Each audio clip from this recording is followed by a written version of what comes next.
I used to be skeptical of stories where people said that by changing a few small habits, they could completely change their lives. I also thought that self-help books were full of empty promises that maybe we could also grasp our futures and create a meaningful and happy life. But over the past 7 days, I've been on a deep journey of discovery and realized that life is basically a series of daily decisions. I learned that making small changes every day is not only easy, but it also makes a big difference. In just 1 week, when I decided to adopt a Stoic lifestyle by trying to improve myself by just 1% every day, I really started to see positive changes in my life. After doing this for a week, my life has gotten a lot better. The small changes added up to a big change. I finally feel like I'm living the life I've always wanted. If you're looking for a way to start over, let me show you the 7 habits that changed my life in just 1 week. Be sure to watch the whole video to find out how they can change yours, and take this as a small challenge to start making changes in your life. Habit number 1, overcome negative. Habit number 1, overcome negative emotions. Emotions before you start the first habit. I want to know what happened that makes you always go into self-defense mode whenever you're in a bad situation. Try to name and ignore your emotions when negative emotions come up. We usually try to push them down and hope they go away as soon as possible, but this makes our thoughts, feelings, and physical sensations stronger. So instead of avoiding them, try to name and understand them. Let your feelings come out and pay attention to how your body is reacting. Take a moment to relax, breathe, and accept that you are feeling bad. This will help reduce your stress over time. Once the physical and emotional reactions have passed, you should start to look into what caused them by asking yourself questions like, have I been through this before? What do these feelings bring up in me? What thoughts go along with these emotions? Have I thought these things before? Let yourself face your memories. Often you'll realize that something from the past hurts you. Now, recognizing and facing the past is an important part of healing and personal growth. We can't ignore the things that happened in the past. We have to face them in order to move on with our lives. To start the healing process, we need to recognize our thoughts and feelings about the past. This could mean accepting the pain, hurt, or negative emotions we have felt. Or it could just mean telling ourselves, yes, I have experienced this and felt that. Second, once we've recognized and accepted what's going on, we can take this process a step further by learning more about our limits. Boundaries are more than just setting limits for ourselves. They also help us understand our values, beliefs, and personal wants. As part of this process, we may need to ask ourselves deep questions about how we want to be treated and set personal boundaries. Once we have this information, we can use it to learn self-care and healing skills, such as how to deal with our feelings, build healthy relationships, or even do creative things like writing or painting. Finally, it's important to remember that the healing process takes time. Journey talking about your thoughts and feelings with friends, family, or mental health professionals can help you feel better and show you that you are not alone in dealing with everything. In conclusion, accepting and healing from the past is an important part of growing and moving forward in life. Take the time to learn more about yourself and take care of yourself. And remember that you are not alone on this journey. Change will not happen quickly, but it will happen in the end. I kept track of my progress in a journal, and when I looked back after some time, I saw what I had done. and accomplished. This is the advice I want to give you as well. Getting rid of bad feelings is the first step to healing and improving yourself. It can be hard to get over negative emotions, but it is possible with consistent effort. And the right tools here are some ideas that might work. Identify and acknowledge. The first thing you need to do is name and accept your bad feelings. Get a handle on how you feel and why you feel that way. Being self-aware is important for dealing with and controlling your emotions well. Meditation and mindfulness can help you be more aware of your feelings and thoughts without judging them. You can put some distance between yourself and your feelings, which gives you the choice of how to deal with them. Express yourself. Holding on to bad feelings can make them worse. Talking to a trusted friend or writing in a journal are both healthy ways to talk about how you feel. Speaking your mind can help you feel better and see your feelings in a new light. Fight negative thoughts. Negative feelings often come from having negative thoughts. You should question these thoughts by asking yourself if they make sense, and because they are connected, they can work together and integrate with other AI systems, which leads to progress in many areas. Last, but not least, I am connected to the ethical issues and societal effects of AI. Developers and users are very important to me because they decide how I'm used and what I'm used for. It's important to keep thinking about the moral issues that arise from using AI technology and make sure that it is used in a responsible and moral way. My role and impact in the world are shaped by how I am connected to information users, other AI systems, and ethical issues. Habit number 4, differentiate between what you can. And habit number 4, differentiate between what you can and can't control. Can't control. Talk about habit number 4. Let's look at an important lesson from Stoic philosophy. The dichotomy of control in this lesson. We will learn how to separate what we can change or influence from what we can't change, no matter how hard we try or how much we want to change. This will help us as we seek to understand ourselves and the meaning of life over time. I've come to realize that the real power comes from being clear about what we can control and what we can't.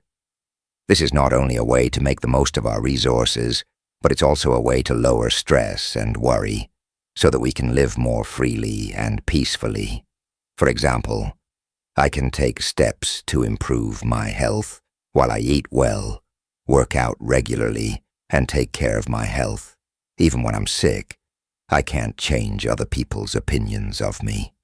I have been hurt and disappointed when friends I trusted betrayed me. But instead of getting angry and blaming them, I chose to focus on making new friends and keeping my integrity to practice the dichotomy of control. I was polite and careful, and I always kept in mind that respecting other people's time is a way to show respect for them. I start by setting aside some time every day to think about and write down the situations I came across, ranging from small problems I faced every day to big difficult events. I tried to divide them into 2 groups. This helped me figure out what I can change and what I can't. I learned to accept and focus on what I could do, instead of wasting time and mental energy on things that I couldn't change.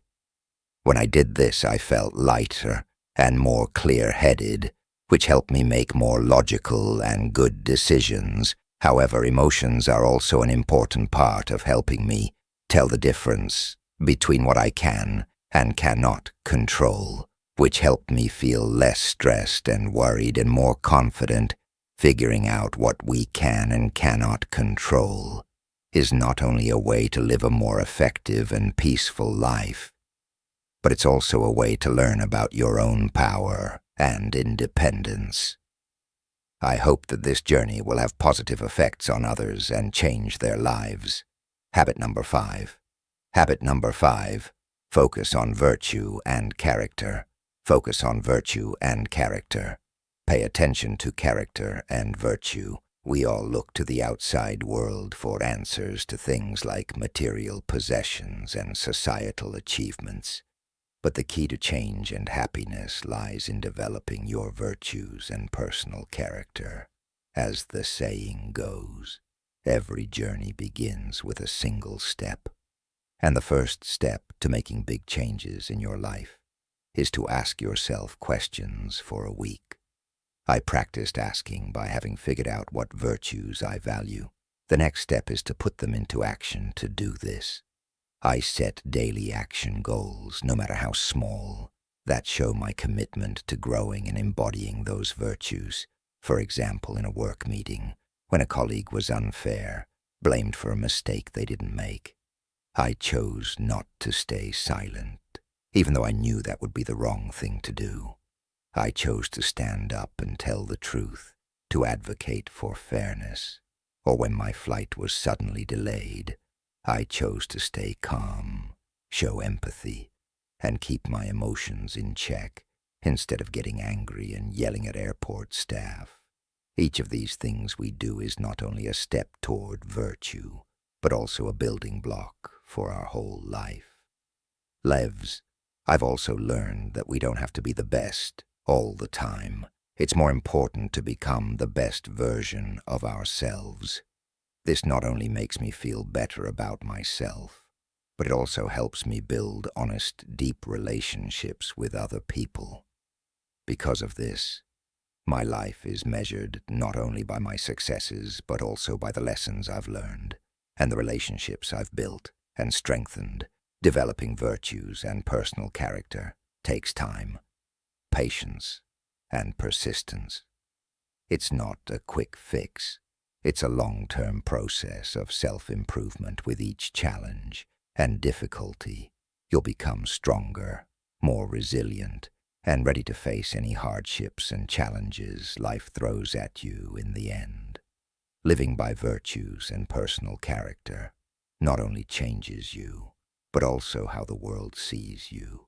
When you act based on values, you not only attract people who share your values, but you also become an inspiration to those around you. Positive change starts inside you and can spread like a wave of personal interpretation. Base your conclusions on factual information whenever possible. Practice empathy. Try to understand different perspectives by putting yourself in other people's shoes. Empathy can help you appreciate the complexity of issues and recognize the validity of diverse viewpoints. Stay focused on the issue. Avoid letting personal feelings or biases cloud your judgment when evaluating information or engaging in discussions. Stay focused on the merits of the issue at hand, rather than getting sidetracked by irrelevant factors. Engage in constructive dialogue. Foster open and respectful communication with others, even when you disagree. Engage in constructive debates, where ideas are exchanged and challenged in a rational manner. Continuously educate yourself. Stay informed about a wide range of topics and be willing to learn from experts and credible sources. Cultivating a habit of lifelong learning can help you broaden your perspective and deepen your understanding of complex issues. By consistently applying these principles, you can cultivate an objective perspective that allows you to navigate the complexities of the world with clarity and fairness. Habit number 7. Practice voluntary discomfort. 7. Practice voluntary discomfort in a world where ease and comforts seem to be the norm.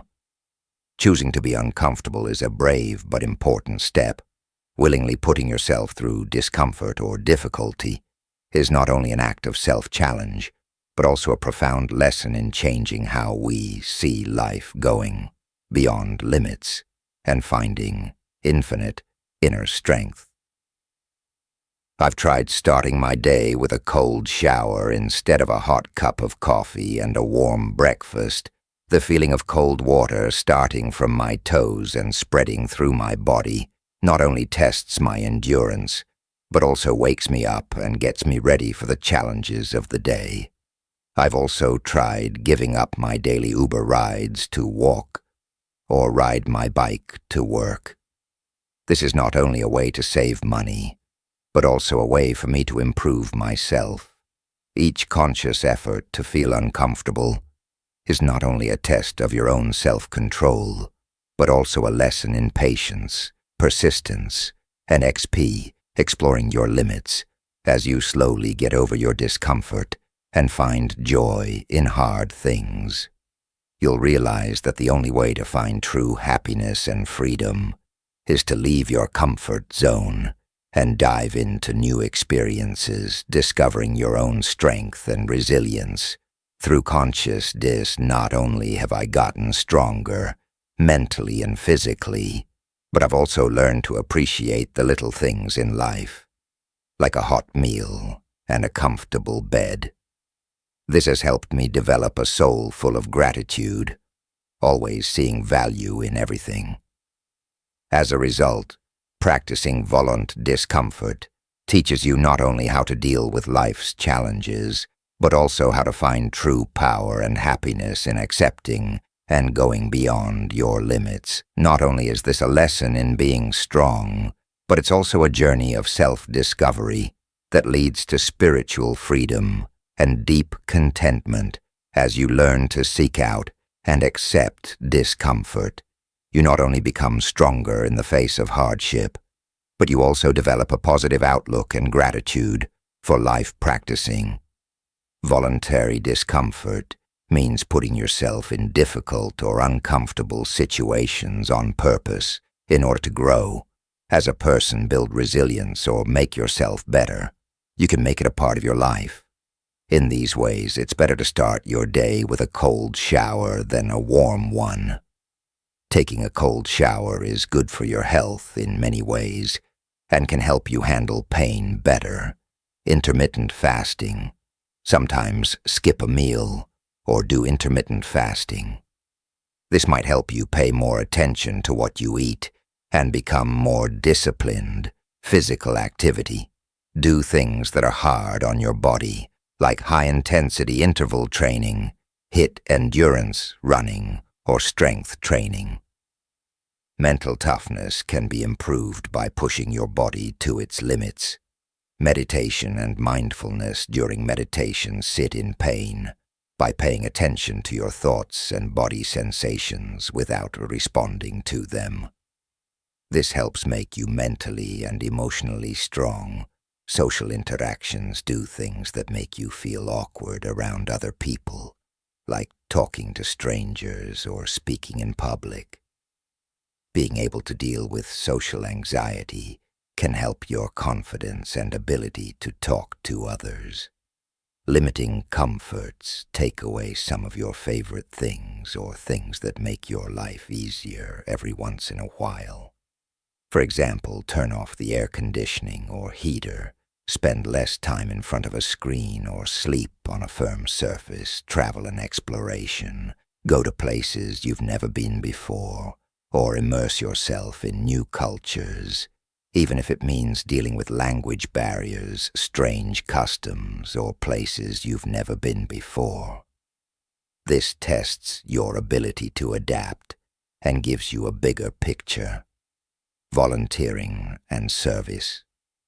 Do volunteer work or community service that gets you out of your comfort zone, like helping people who aren't getting help, or taking on tough problems, learning new ski,